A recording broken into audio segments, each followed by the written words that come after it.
What a fine day on the internet. I haven't been on Facebook in a while. Let's see what's going on there.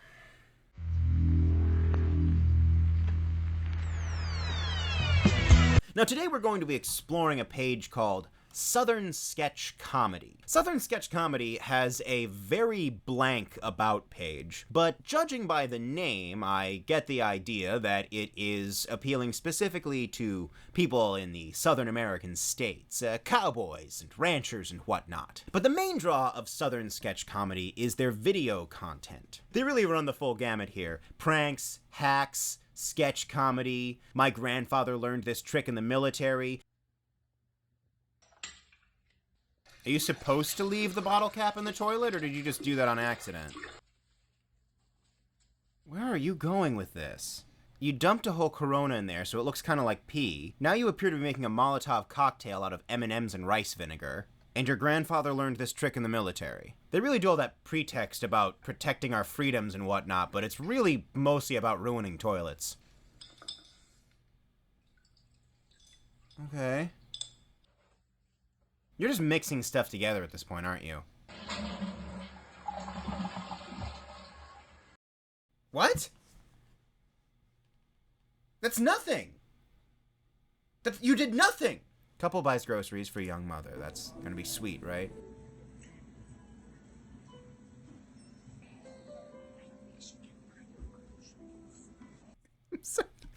This is so obviously fake. Like, they're whispering so loud and she's right there. Imagine you're trying to shop and the people behind you are just like, oh, I don't think they've got enough. Yeah, I don't think they've got enough. I think they're poor. I think that person can't afford it. Can you see how obviously they can't afford their groceries? All while the soft piano from Empire is playing. Why wait until she gets to the car? Why are you waiting until she gets to the car? Just talk to her. Why are you being weird? Just talk to her. Stop being weird. Just talk to her.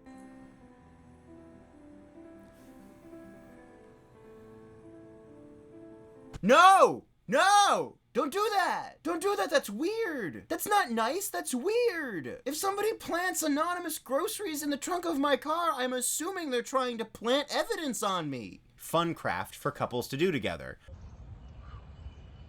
A little bit of leakage, that's okay. Oh, a whole piece came off in here. Smells salty. I don't want to shame anyone. Look, I think it's perfectly cool if you want to make fetish content, like, go right ahead. But if you're going to do that, maybe don't call your page Southern Sketch Comedy. I think maybe that gives people the wrong idea.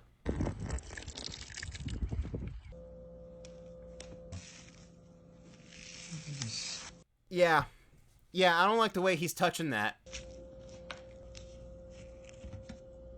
Why is it so eerily silent? It's scary, right? Like, it's too quiet. Whenever someone in a movie says, it's quiet, too quiet, this is the type of quiet they're referring to. So they're making edible panties? Why did you need to make a mold of her hips before you made that? I like the representation from Pull and Peel Twizzlers, the best Twizzlers. I would love to show this video to Hank Hill, just to see what his thoughts are on their use of the heat gun.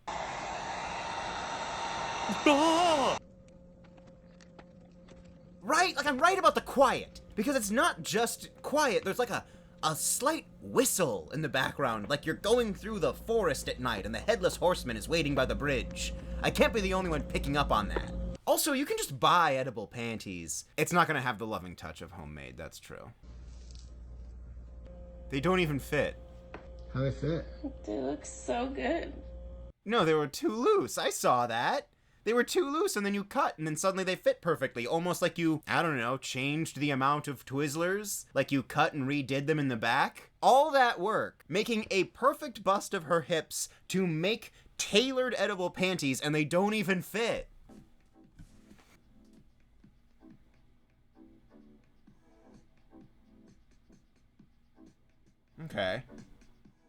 Okay, I could actually understand why you would need a mold of a person's back in order to do something like this. Because you need to know how their spine curves. Okay, benefit of the doubt, I get that. There are some crafts that you do that would require a mold of a person, and there is something a little intimate about that because this, you're getting the actual curves of a person's body. I get that, but I don't feel like that's the point of any of these videos. They aren't framing it as like, okay, and now we do need to take a mold of a person to get that. No. And again, like, it's fine if you want to make fetish content, but don't put it on a DIY craft channel. That's not what those are for.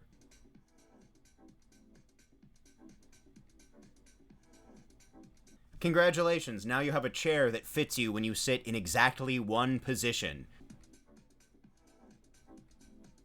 I'm not sure you needed to caress the chair. That's why this isn't just a utilitarian expression of the fact that you need to take molds of people's bodies sometimes, is you don't normally caress a chair when you're done with it. When I make a chair, the first thing I always do is sensually caress it. That way it knows who's daddy.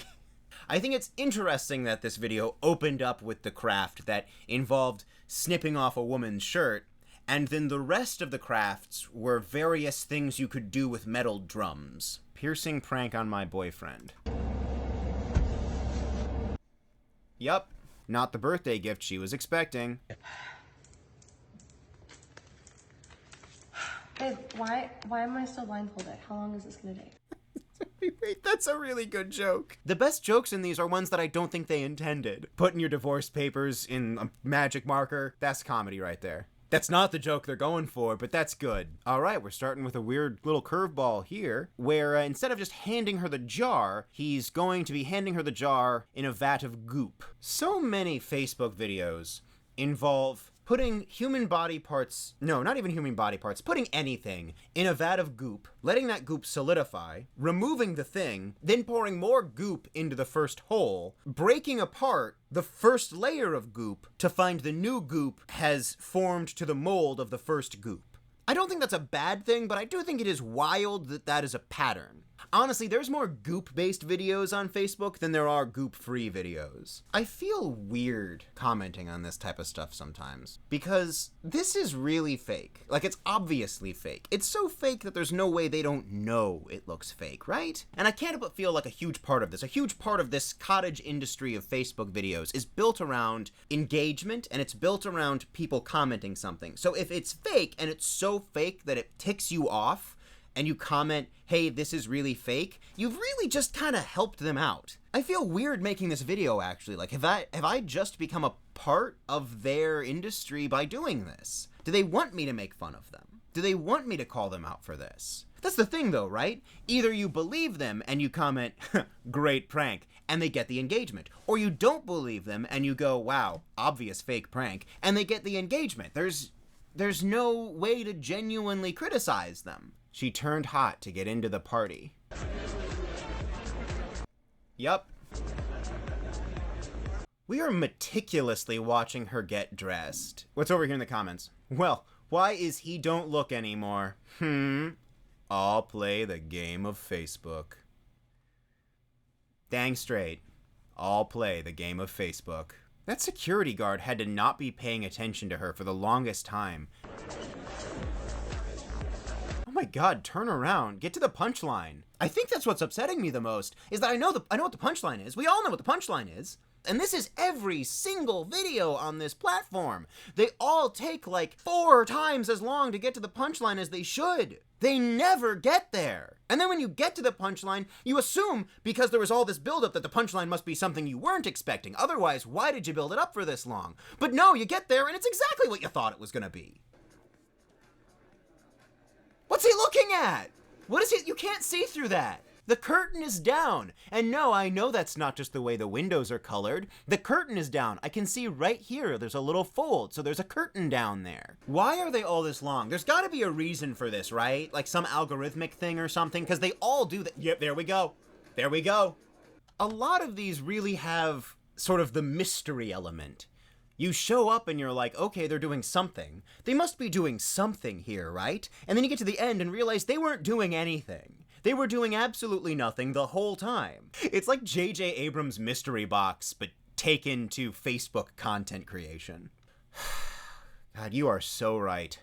Well, why is he don't look anymore, all play the game of Facebook. Boo.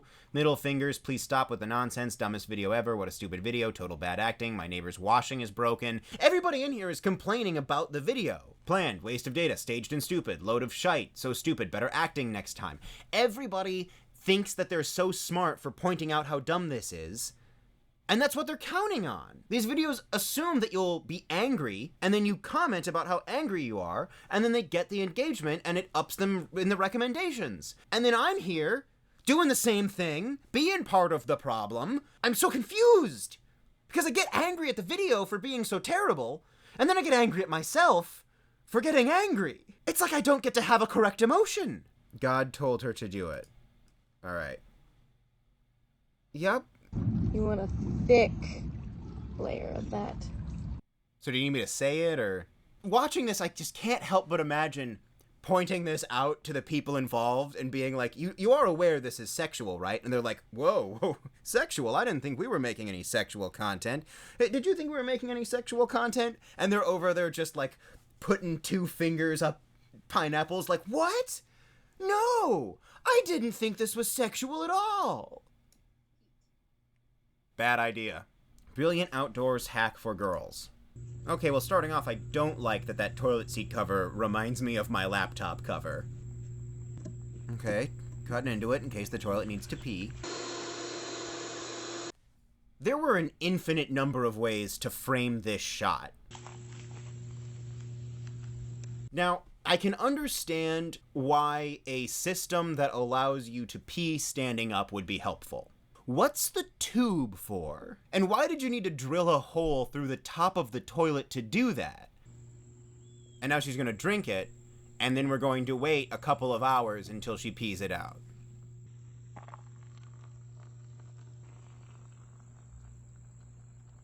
Wait, is there a tasteful pan? Sorry, I love the tasteful pan over, like, oh no, we can't look, she's peeing. Don't look. This is private time. She's pouring Coke through a funnel. Yeah, come on in. I'm looking at horny videos on Facebook. Oh no. It doesn't feel sexual in a way that's arousing.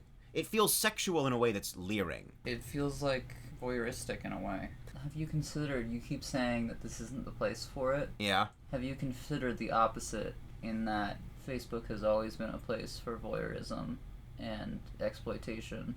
And maybe this is just the evolution that Facebook always was destined to go towards. You get the feeling that Facebook was always leering and voyeuristic in the way that you'd be like stalking your exes? You'd be stalking your exes, you'd be oversharing your life, and people would be consuming a part of your life that they usually wouldn't be. I feel like it's very much rooted in voyeurism. That makes sense, so it's more of a natural evolution. Hell, the whole thing started because some college-age guys wanted to rate how hot their classmates were. I mean, this is in its DNA. Not to mention, Facebook's demographic does gear a little bit older. Maybe people from a generation wherein just seeing pornography would have been considered taboo on the face of it. So what you get on Facebook is this sort of plausible deniability porn. You can absorb fetishy content without having to admit to yourself that you're interested in it, without having to go onto one of those websites. I'm speaking specifically about the older demographic that's still on Facebook. To them, I think the idea of actually going to a pornographic website would be considered scary, taboo, a black mark on their soul, in a way that just going to Facebook isn't. I'm not here to look at titties. I'm here to learn about a brilliant outdoors hack for girls from Southern Sketch Comedy. And then the people who make it, they get to double dip. They get the people who are there for the fetishy content, then they get the people who are angry about the fetishy content, then they get the people who are there for comedy, the people who are angry that it isn't comedy, the people who think that the life hack is really interesting, and the people who think the life hack is stupid. These videos are sexual content masquerading as comedy, but in the end what you get is no comedy and also no sexual content. Just general passes at both. Well, it's getting pretty late. Well, thanks for joining me. Don't forget to like and subscribe. And now, if you'll excuse me, I have to see a man about some peanut butter.